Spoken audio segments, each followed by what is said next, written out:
kita boleh larang pelajar-pelajar yang mana berpuasa tu, yang Islam tu, supaya jangan pergi ke kantin. Setahu saya kantin ni dia on-site isolation. Biasanya lah. Kantin ni tak adalah tengah-tengah classroom ataupun apa orang kata di tengah-tengah tempat-tempat kelas kita kata. So kalau begitu, orang bukan Islam boleh makan di kantin dan yang Islam tak perlu pergi ke kantin. Boleh keluar arahan sedemikian.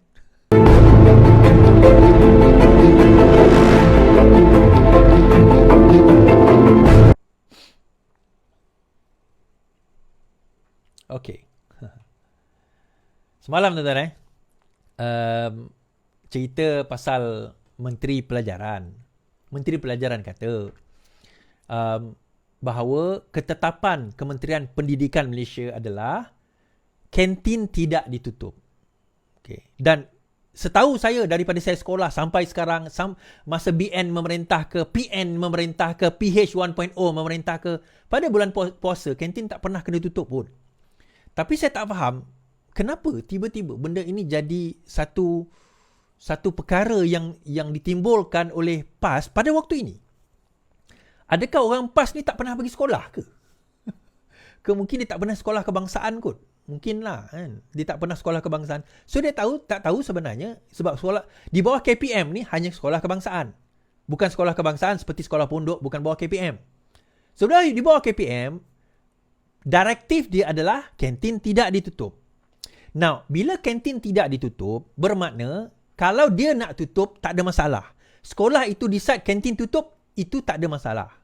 Okay? Bermakna kalau pun dia tutup, bukan satu kesalahan. Bukanlah wajib buka. Tapi arahan kementerian adalah tidak ditutup. Erti kata, bukan direktif keluar mengatakan wajib tutup. Dia beza. Kalau direktif keluar kata wajib tutup, kalau siapa yang buka, dia satu kesalahan. Kerana direktif itu adalah negatif. Berbentuk negatif. Arahan supaya tutup, wajib. Dia tak ada kata wajib buka, tuan-tuan. Dia kata, nak buka, tak ada arahan untuk tutup. Maksudnya boleh buka. Boleh buka. Dia tak kata wajib buka. Boleh buka. Erti kata, kalau sekiranya, katalah sekolah itu, decide nak tutup kantin mereka. Kerana 100% Muslim dan sebagainya. Maka terpulang kepada sekolah itu, nak decide sedemikian. Tetapi, secara umumnya, tak perlu. Dan bila perkara ini dibangkitkan, bila dia mempersoalkan, macam saya kata semalam lah, dalam Islam sendiri, kita kata, Allah SWT kata, kewajipan berpuasa itu adalah untuk kita yang berpuasa. Bukanlah kita bila kita berpuasa ni, kita kena larang semua orang. Hormat kita. Kena hormati kita sebab kita berpuasa. Tak ada, tuan-tuan. Dan tak perlu pun. Hari ini saya meeting dengan kawan saya. Saya kata, sir, if you want to drink, because dia bukan Islam, kalau nak minum, silakan. Saya tak ada halangan. Don't worry about me. Oh, dia kata, tak apa. You are fasting. I respect. Dan dia kata demikian, tak apalah. Tapi saya kata, tak apa. It's okay. I'm used to it. Saya dah biasa, saya kata. Kan? Even pukul 2, pukul 3 petang pun, saya tak lapar lagi. Because I'm used to it. Saya biasa. Saya dah biasa. Now, dia kata, itu kau biasalah orang lain. Itu kata, kalau kau tak biasa, kau kena check balik tau. Kan? Kena check balik. Dulu kau betul ke puasa ke puasa yoyo? Takkanlah 40, 30 tahun, 50 tahun puasa, orang makan depan kita tak boleh tahan iman. So, Fadilina kata, saya tidak mahu anak-anak bukan Islam makan di store. Kantin sekolah dibenarkan untuk kekal beroperasi sepanjang bulan Ramadan bagi membolehkan pelajar bukan Islam menikmati makanan mereka dengan selesa. Saya tidak mahu anak-anak pelajar bukan Islam makan di dalam store dan tempat yang tidak sepatutnya. Padahal semua sekolah ada kantin. Kita kementerian sarankan kantin dibuka sepanjang Ramadan khususnya bagi sekolah yang mempunyai anak-anak bukan Islam. Kan? Sarankan, perkataan digunakan. Sarankan. Dia tak kata wajibkan. Sarankan. Dalam pengulangannya, Fadilina turut menafikan dakwaan bahawa sekolah vernacular menggunakan silibus yang berlainan daripada yang ditetapkan oleh KPM. Okey, itu cerita vernacular, itu cerita lain. Tetapi tuan-tuan, macam kita kata, okey, katakanlah sekiranya dia kata, oh tak boleh, kita nak macam ni, dia kena, okey. Kita boleh larang pelajar-pelajar yang mana berpuasa tu, yang Islam tu, supaya jangan pergi ke kantin. Setahu saya, kantin ni dia on-site isolation. Biasanya lah. Kantin ni tak adalah tengah-tengah classroom ataupun apa orang kata di tengah-tengah tempat-tempat kelas kita kata. So kalau begitu, orang bukan Islam boleh makan di kantin dan yang Islam tak perlu pergi ke kantin.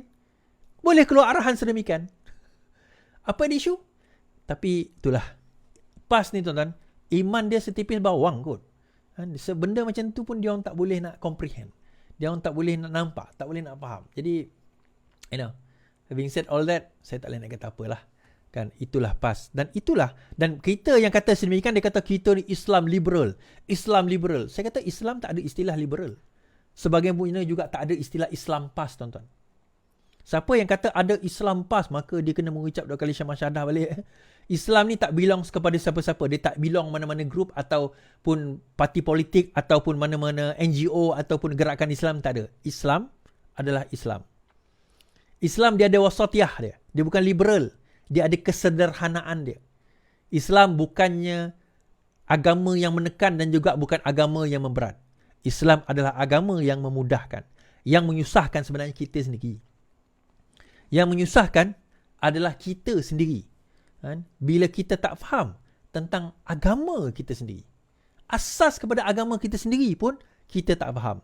Macam itulah saya debat dengan seorang walaun dekat dalam TikTok ni kan. Benda asas, tuan-tuan. Benda asas. Tentang kepimpinan. Dia kata pemimpin dilantik oleh ulama'. So saya tanya, khalifah dulu siapa yang lantik? Dia kata khalifah mana? Khalifah selepas Khulafaur Rasyidin. Mereka semua kebanyakannya adalah daripada keturunan ulama' mana yang lantik mereka. Kan?